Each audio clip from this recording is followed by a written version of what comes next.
गरीबों के नाम पर खोल डाले 100 से ज्यादा खाते। अब 3200 करोड़ के खेल का किंग गिरफ्तार। कानपुर में पप्पू छुरी ने खोले कई बड़े राज। बड़े कर्मचारियों से लेकर बड़े कारोबारियों में बेचैनी। एक्शन की चर्चा लखनऊ तक छिड़ी, मची सनसनी। ये बात यूं ही नहीं कही जा रही, क्योंकि कानपुर में ऐसा खुलासा हुआ है जिसने सिर्फ यूपी ही नहीं बल्कि कई राज्यों की एजेंसियों तक को अलर्ट मोड में ला दिया है। 3200 करोड़ रुपए के कथित घोटाले और हवाला नेटवर्क का मास्टरमाइंड बताए जा रहे महफूज आलम उर्फ पप्पू छुरी को कानपुर पुलिस ने गिरफ्तार कर लिया है। वही पप्पू छुरी जो इलाके में ब्लेड और छुरी के कारोबार की वजह से मशहूर हुआ, लेकिन पर्दे के पीछे करोड़ों रुपए के खेल का बड़ा खिलाड़ी बन बैठा। जैसे ही पुलिस ने उसे पकड़ा, वैसे ही कई बड़े नामों में बेचैनी बढ़ गई, क्योंकि जांच में बैंक खातों, फर्जी कंपनियों और हवाला नेटवर्क का ऐसा जाल सामने आया है जिसने हर किसी को हैरान कर दिया है। दरअसल पूरा मामला तब खुला जब श्याम नगर इलाके में 24 लाख रुपए की लूट की जांच चल रही थी। पुलिस जब पैसों के ट्रांजैक्शन और खातों की पड़ताल कर रही थी, तभी करोड़ों रुपए के संदिग्ध लेन देन का सुराग मिला। जांच आगे बढ़ी तो पता चला कि महफूज आलम ने 12 नहीं बल्कि 16 अलग अलग बैंक खातों में 100 से ज्यादा खातों का इस्तेमाल किया था। पुलिस के मुताबिक इन खातों से करीब 3200 करोड़ रुपए का ट्रांजैक्शन हुआ, जबकि 1600 करोड़ रुपए के फर्जीवाड़े के सीधे सबूत भी मिले हैं। और यही वजह है कि अब इस पूरे मामले को कानपुर के सबसे बड़े आर्थिक घोटालों में गिना जा रहा है। सबसे चौंकाने वाली बात यह है कि आरोपी गरीब मजदूरों, बेरोजगार युवाओं और कम पढ़े लिखे लोगों को लोन दिलाने का झांसा देता था। उनके दस्तावेज लेकर उनके नाम पर बैंक खाते और फर्जी फर्म खुलवाई जाती थी। आरती इंटरप्राइजेस और राजा इंटरप्राइजेस जैसे कई कंपनियों के जरिए पैसों का बड़ा खेल चलाया जा रहा था।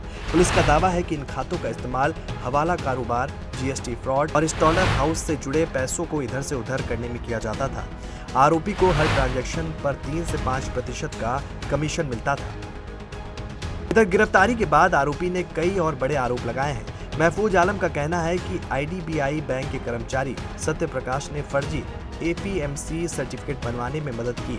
आरोपी ने दावा किया कि 1.5 लाख रुपए लेकर फर्जी सर्टिफिकेट तैयार किए जाते थे और लाखों रुपए की सेटिंग का खेल चलता था।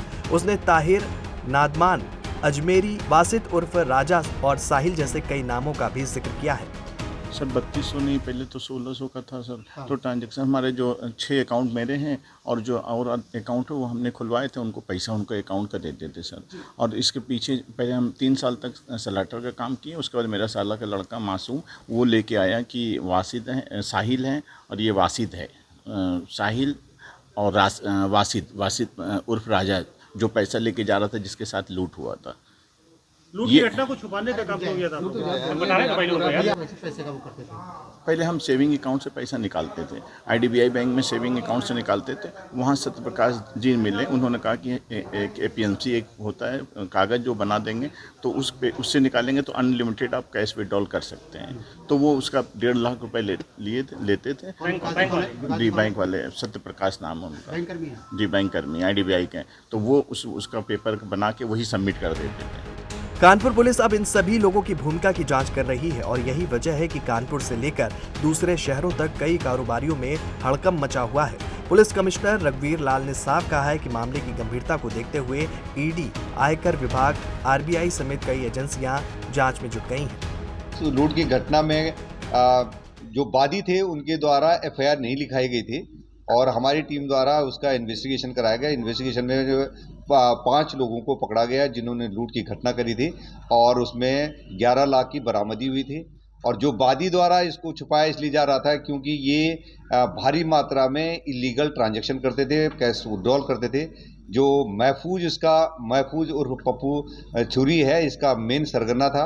ये कई भोले भाले लोगों के अकाउंट खुलवाना, लोन दिलाने के नाम पर, बीमा बनाने के नाम पर ये इनके अकाउंट खुलवाते थे, फर्जी जीएसटी फर्म रजिस्टर कराते थे और ये चाहते थे कि ये बात पुलिस तक न पहुंचे, पुलिस इन्वेस्टिगेट न करे। हमने पूरा केस का इन्वेस्टिगेशन करा।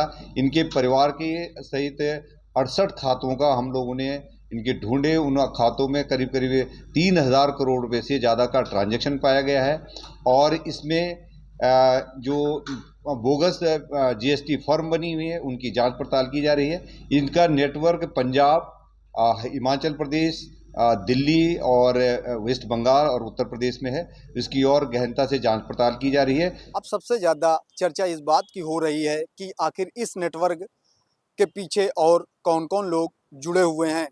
पुलिस फंडिंग एंगल से भी जांच कर रही है और कई खातों की डिटेल खंगाली जा रही है।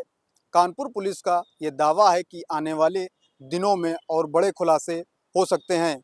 फिलहाल इतना तय है कि पप्पू छुरी की गिरफ्तारी ने करोड़ों रुपए के उस खेल की पर्दें खोल दी हैं जिसे लंबे समय से बेहद शातिर तरीके से चलाया जा रहा था।